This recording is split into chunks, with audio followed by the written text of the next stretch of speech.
Seseorang datang ke majlis ilmu berpeluang mendapatkan ridhonya malaikat, maka di antara makna ridha ini yang pertama adalah mendapatkan ampunan dari Allah Subhanahu wa taala. Jadi kalau Anda kemudian datang ke majlis ilmu, di jalan sambil beristighfar, Allah ampuni saya, astagfirullah, astagfirullah, astagfirullah, lantas malaikat mengaminkan, Allahumma ighfir lahu, ya Allah ampuni dia ya Allah, ya Allah ampuni dia ya Allah. Dan dosa sebesar apapun, kalau benar itu dikerjakan dengan baik, seketika akan diampuni oleh Allah Subhanahu wa taala. Pernah Anda dengar kisah seorang yang pernah membunuh 100 orang? Masya Allah. Saya mau tanya sebentar, ada yang pernah bunuh orang di sini? Boleh angkat tangan? Enggak, saya serius. Saya datang ke sini dikawal polisi, saya mau kasih tahu. Anda enggak pernah bunuh orang, jarang menyakiti orang, tapi orang ini membunuh jadi profesi. Mabuk sudah tidak ada tandingan, menyakiti nggak ada lawan. Yang paling luar biasa, satu kali terbersit dalam dirinya, kapan saya bisa berubah jadi baik? Apakah selamanya saya akan begini?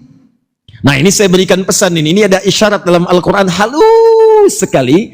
Kalau sudah ada getaran di dalam jiwa, hati kita sedang tersentuh untuk menjadi baik, betapapun kasar dan buruknya perilaku kita, kalau hati mengatakan apa kamu akan berubah, itu tandanya langsung petunjuk dari Allah menginginkan kita berubah jadi lebih baik. Maka ikuti kata hati itu, istafti qalbak, ikuti kata hati Anda, karena pada saat itu Allah sedang merangkul kita berubah dari masa-masa kelam sebelumnya menjadi lebih baik dan lebih mulia lagi. Maka diikuti oleh orang ini. Kemudian dia datang kepada seorang syekh bertanya, bagaimana cara saya untuk bertobat jadi orang lebih baik lagi?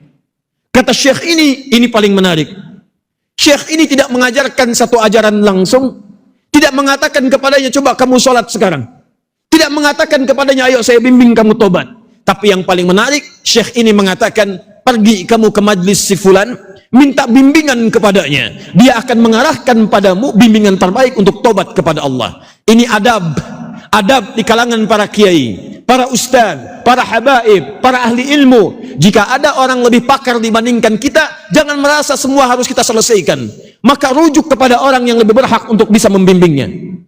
Nah, ini kalau ustaz merasa harus semuanya dengan ustaz itu, tidak boleh mengaji kepada ustaz lain, maka ada yang salah kemudian dalam pembelajarannya. Nah, ini dalam adab menuntut ilmu dan adab mengajar. Kalau ada orang lebih pakar dibanding kita, maka rujuk kepadanya. Karena tidak semua ustaz bisa menguasai segala hal. Anda ustaz bidang hadis, orang bertanya masalah Quran, tafsir, maka rujuk kepada ahli tafsir.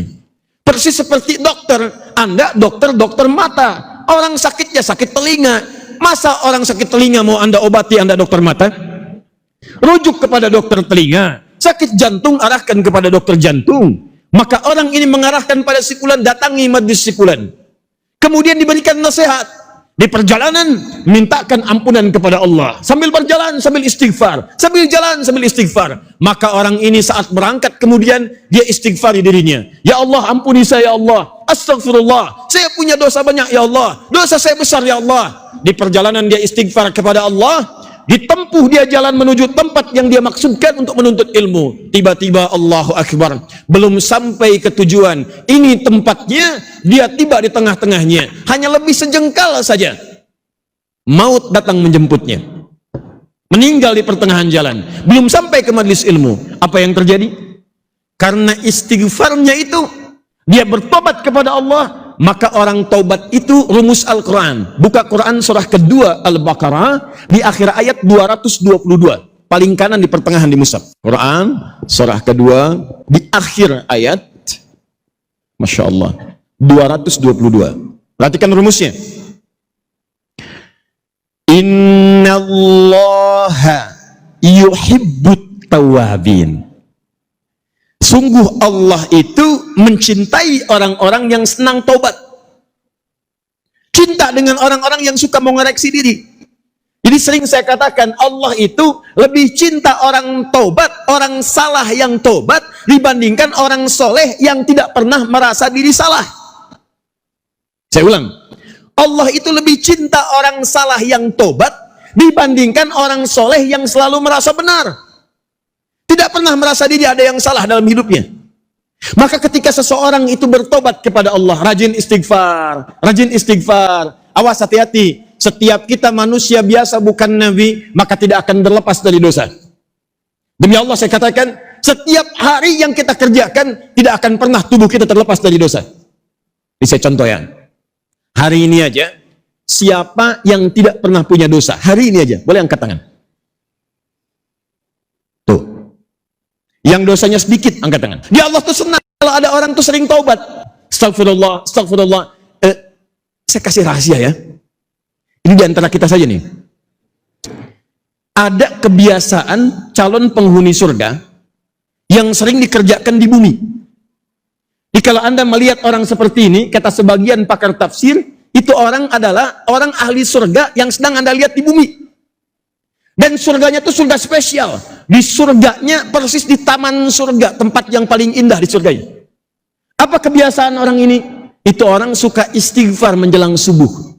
Di malamnya dia bangun, dia tunaikan tahajud, begitu menjelang subuh dia istighfar. Astagfirullah, astagfirullah, astagfirullah. Itu ada di Quran surah ke-51 ayat ke-18, paling kanan di pertengahan di mushaf. Quran surah 51 ayat ke-18. Wabil asharihum yastaghfirun. Tahan. Nah, kalau orang banyak istighfar, naik status dia. Statusnya jadi hamba yang dicintai oleh Allah Subhanahu wa taala. Kalau sudah naik status jadi hamba yang dicintai, maka hal pertama yang Allah berikan pada hamba itu, maaf, bukan dunia. Dunia terlalu kecil, kata Nabi. Kalau ada manfaatnya, maka walaupun sebesar sayap nyamuk akan diberikan kepada orang itu. Tapi karena terlalu kecil, manfaatnya nggak banyak, maka yang diberikan oleh Allah bukan dunia pada yang dicintainya. Yang pertama kali diberikan adalah ampunan dari semua dosa-dosa yang pernah dikerjakan. Buka Quran surah ketiga Ali Imran ayat 31. Paling kiri sebelah atas di mushaf. Quran surah ketiga ayat 31. Perhatikan kalimatnya. Qul in kuntum tuhibbunallaha fattabi'uni. Sekarang perhatikan kaidahnya. Yuhibbukumullah. Ada orang yang dicintai oleh Allah Subhanahu wa taala. Di Ali Imran ayat 31 kata Allah, ada orang yang dicintai oleh Allah. Di Al-Baqarah akhir ayat 222, di antara orang itu adalah orang yang senang istighfar. Lalu apa yang didapatkan oleh orang yang senang istighfar ini? Lihat ujung ayatnya. Wa yaghfir lakum dzunubakum. Orang yang dicintai oleh Allah ini, maka yang pertama diberikan oleh Allah, diampuni semua dosa-dosanya. Maka para pendosa itu termasuk yang tadi, yang bunuh 100 orang, yang suka mabuk, yang pernah zina, dia datang ke majelis ilmu, di jalan dia istighfar, astagfirullah ya Allah, astagfirullah ya Allah, astagfirullah ya Allah. Begitu dia istighfar, Allah ampuni semua dosa-dosanya. Kosong dosanya, habis. Karena dosanya kosong, terus dia punya amalan. Apa amalannya? Langkah pertama yang dia gunakan setelah diampuni dosa adalah melangkah ke majelis ilmu. Begitu tiba langkah pertamanya, dihitung sebagai amal soleh. Begitu mengerjakan amal soleh, wafat orang ini. Saat wafat itulah kemudian kata Allah, pahalanya dituliskan, masukkan dia ke dalam surga. Kisah ini diabadikan isyaratnya dalam Al-Quran di surah yang keempat An-Nisa ayat yang ke-100. Paling kiri sebelah bawah di mushaf. Anda lihat Quran surah keempat ayat yang ke-100.